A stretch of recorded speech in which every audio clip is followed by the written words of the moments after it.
I'm not crazy. I was often called crazy, and I did at times get crazy with anger. But it was because my older siblings, who I had to obey, kept tormenting me. Our parents always took their side, and I could tell no one at school. The added layer of my Asian culture meant I had to keep the honor of the family as well. I had the unspoken duty to uphold my Asian family, my abusers. I had to make sure they looked perfect for the public. This was one of the many things that made me crazy.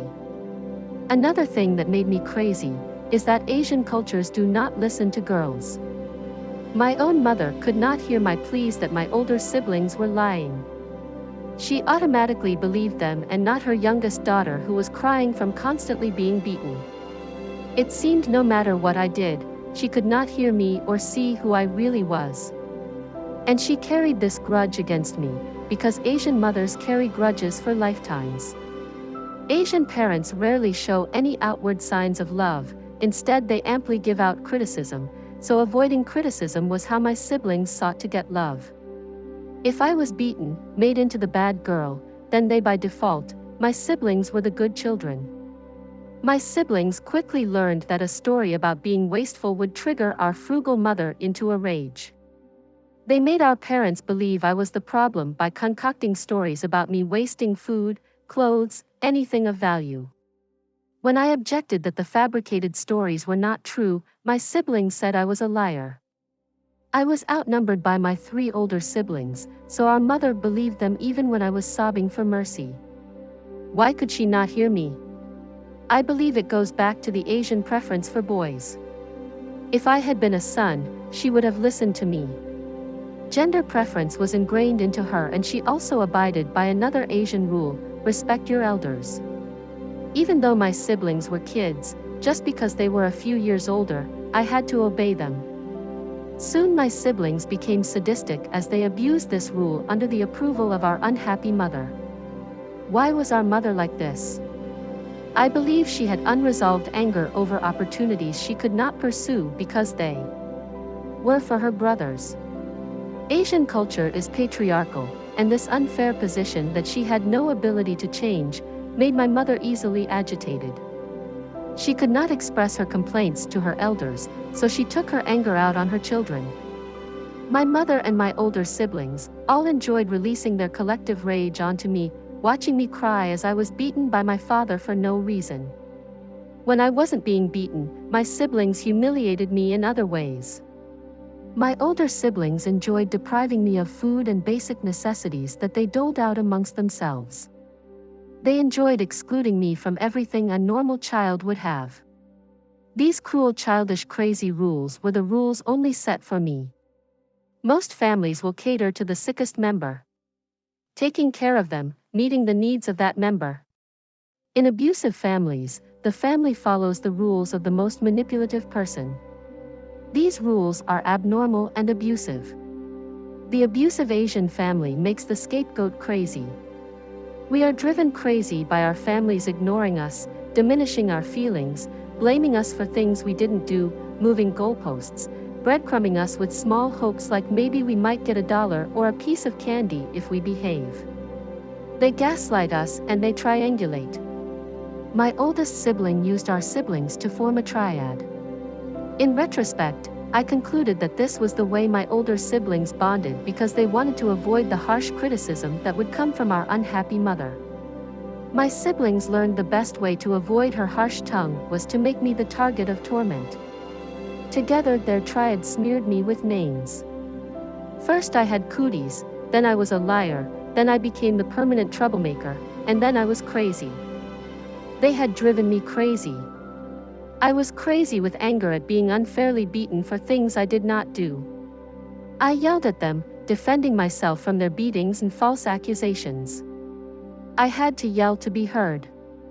And when I yelled, they used it as confirmation that I was crazy. I was 27 years old when the truth was finally heard by our mother. She still wouldn't believe me when I confronted her, so I had to force one of my siblings to come to the house and fess up to their lies. Our mother was devastated to realize she had abused me unfairly for so many years. A few days later, I went to confront my oldest sibling, but before I was to see my abuser, a wise friend warned me not to yell, that speaking calmly would allow my words to be heard. As I braced myself to confront my cruel sister, to get the apology I was owed, I told myself I would remain calm. When I arrived at their house, it was empty. The entitled golden child who was given power too young, now had their own children and family, but to guard their image, my sister had sent their spouse and child away. She told her husband that I needed to discuss childish stuff. Her statement belittled my need for a reckoning. It also made it seem like it was my doing, when it was she who had come up the family game of ganging up on me. It was her childish stuff that had set the pattern for our entire family. The favorite game of family mobbing. Now we were adults and I would speak calmly to them about our past. I asked them questions and my eldest sibling relied on their old standby and said, "You're crazy. You're making it up." For every question I asked of her, she just repeated, "You're crazy, you're crazy, you're crazy, you're crazy." My oldest sibling was an adult now and they were doing the same thing they had always done, the same thing that narcissistic abusers always do. They deflect any responsibility and say you're the crazy one. I left their house with an understanding that something was broken inside of them, a black hole of insecurity and jealousy lived in their soul. I left knowing they would never apologize to me. When you're a scapegoat, you are alone in your pain and anger. You feel like no one will understand or even believe you. I was all alone in my family. The family system catered to this entitled child. I did my best to stay away from home. I relished school, but even with my classmates, I felt I didn't fit with the Americans. How could I, when I had this abnormal family? When I was home, I found places to hide. I found comfort in my solitude. Years later, the oldest sibling left the house for college, and I could finally breathe. I began to thrive in high school and my parents began to like me for my achievements. When I moved away from my childhood home, I could start my own life, with my own normal rules. Are scapegoats crazy? My answer is scapegoats are made crazy. Your abusers drove you crazy. But you are not crazy. All this time, I had been made to think I was the problem child. I was told that I was crazy for causing my family trouble, but they were the ones who were crazy. This was my experience, and by making this vlog, I hope you feel less alone. Please subscribe so you can know when I post my next installment. I post vlogs from my lived experience as a survivor of chronic abuse that stems from my Asian culture. If you'd like to suggest something, please leave a comment. Your comment might be the topic of my next video.